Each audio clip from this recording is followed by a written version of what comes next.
And so here is an absolutely astounding paradox comes about. And it goes like this.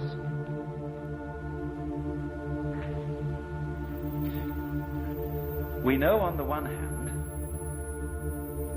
that human love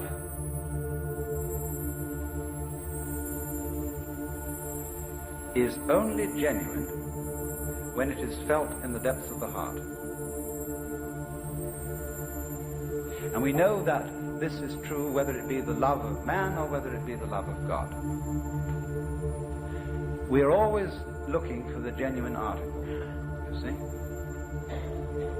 We don't want someone to love us because they're forcing it. We want them to love us because they really do in their heart. Now, you see, when you go back to the study of the history of the Hebrew religion underlying the history of Christianity, you will find this problem in this way, that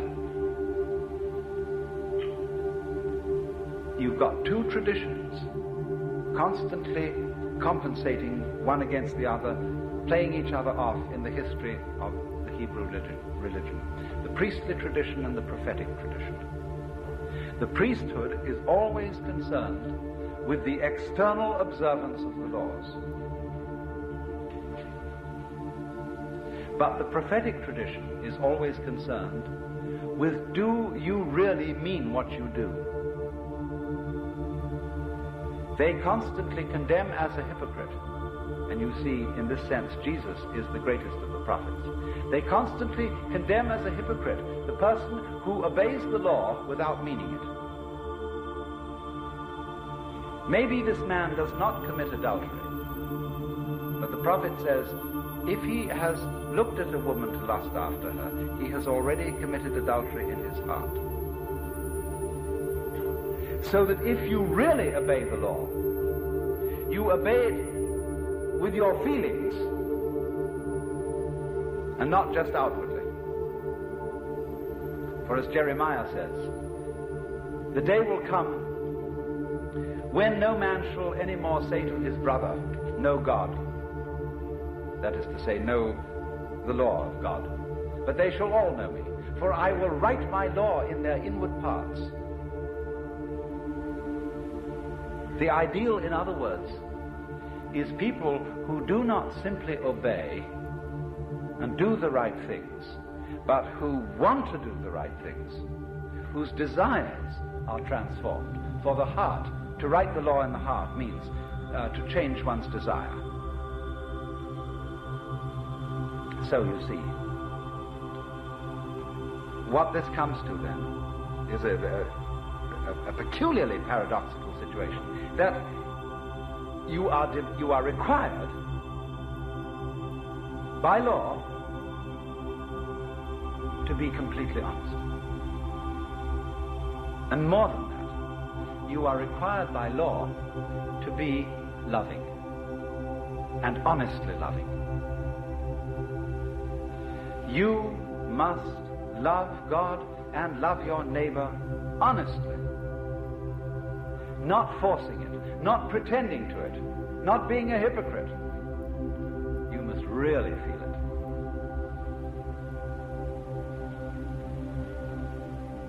Now that, you see, is where the astonishing conflict occurs between the mystic and the moralist. For the moralist knows that he has to be more than a legalist. He has to be more than one who insists that the outward observance of the law be kept to. Luther said that the law which requires that inward compliance is the most terrible thing. He based a great deal of his philosophy on an attack on the idea that one's own inner feeling could be commanded.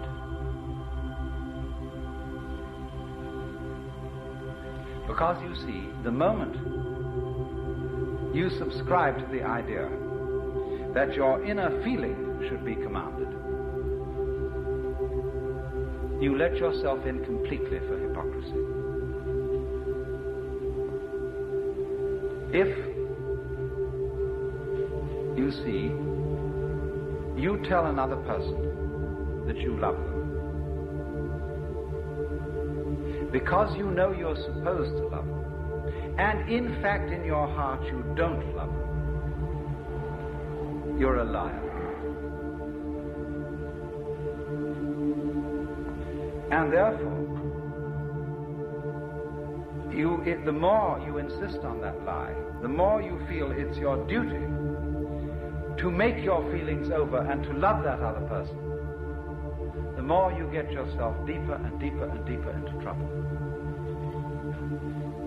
Because here, if anywhere, the truth will out. You will not be able to sustain the pretense. You will not have sufficient energy to go on pretending and making a kind of mock of the feeling of love. And you have at last, then, if you're honest, to say, I don't. It doesn't matter whether this is to some other human being or whether in a religious situation you have to sit back and look at the Lord and say, Lord, I don't love you. I think you're a bore. You're demanding, you're authoritarian, you're domineering. And probably I ought to love you, but I'm sorry I don't.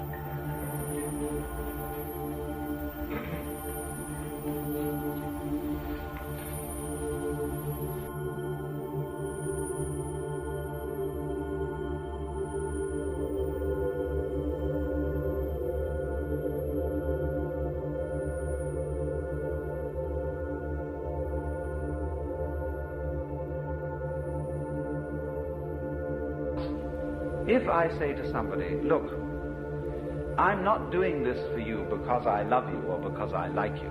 I'm doing it for you because the book says I must. Now that puts it up to the other person, who has to look within himself and say, honestly, ought I to accept this favor from this person?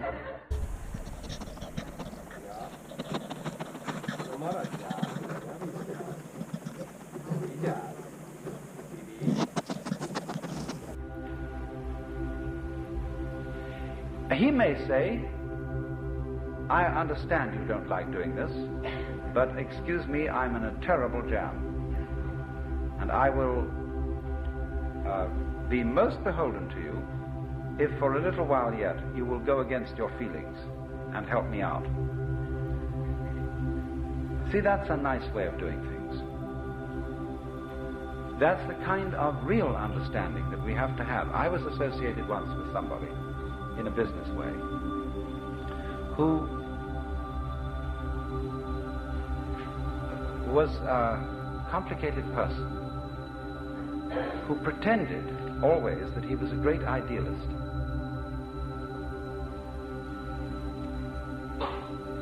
And that he was doing whatever he did for the benefit of mankind, for the furtherance of mutual understanding, for unselfishness and love between human beings.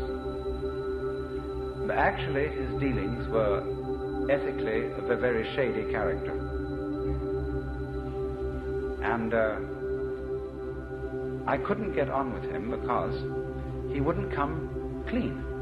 If he had said, look, I'm in a kind of a jam, and in order to get around this problem, we have to manipulate things thus and so, and I know this isn't very ethical, but that's what we have to do. I would have said, well, I'm entirely in agreement with you. But then he wouldn't have come on with this sort of pious line that was so sickening and offensive.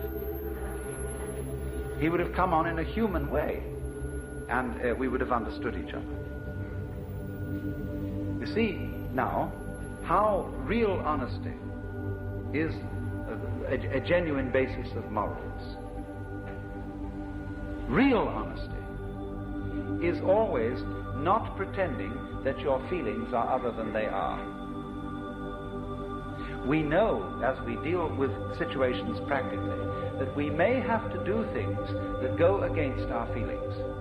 And it's the same with helping people when you have to, whom you don't like, you don't want to help, but on the whole, it's rather necessary to do so. But don't ever be dishonest in playing that your feelings are not what they are. Now, from this standpoint, we can perhaps understand something about the deep relationship between morals and mysticism. If we go back, you see, to the experience that I described as mystical, we see that it is the vision.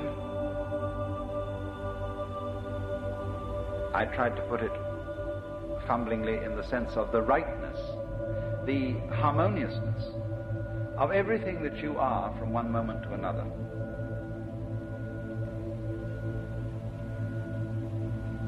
That, in other words, human behavior, its ups and its downs,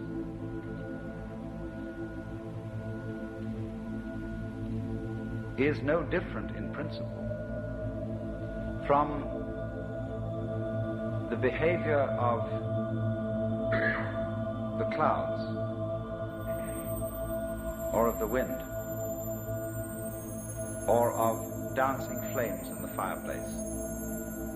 As you watch the pattern of the dancing flames, they never do anything vulgar.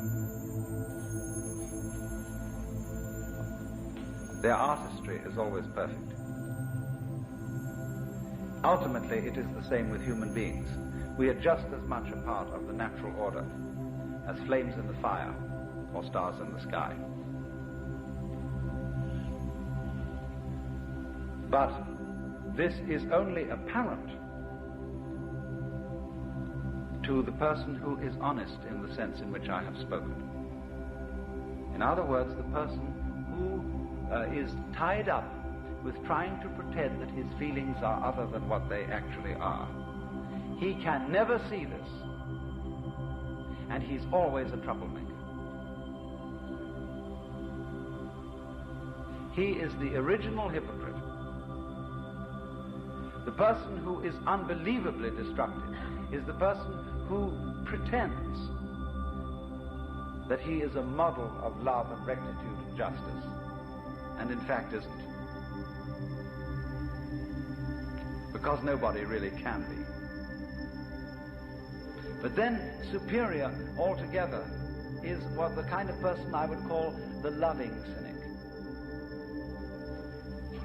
who knows, of course, that everybody has his weakness and his price and so on, but isn't contemptuous for that reason.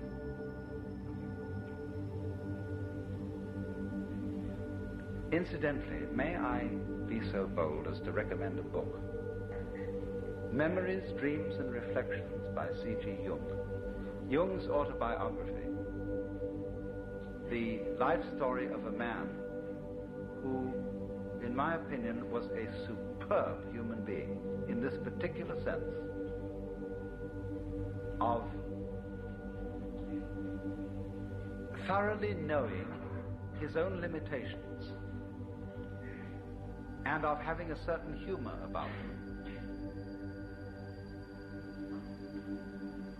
A man who understood how to integrate into his whole being the devil in himself and the monkey in himself.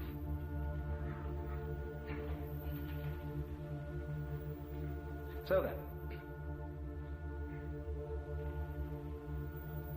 in the metaphysical sphere, the mystic is the one who feels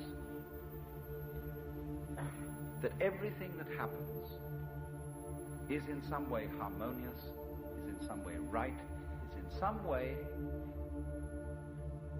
an integral part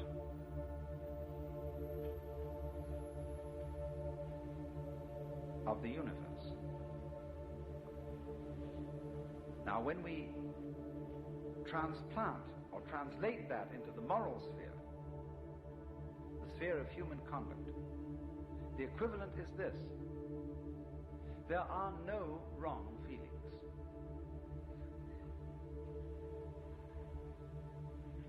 There may be wrong actions in the sense of actions contrary to the rules of human communication. But the way you feel towards other people, loving, hating, etc., aren't any wrong feelings. And so to try and force one's feelings to be other than what they are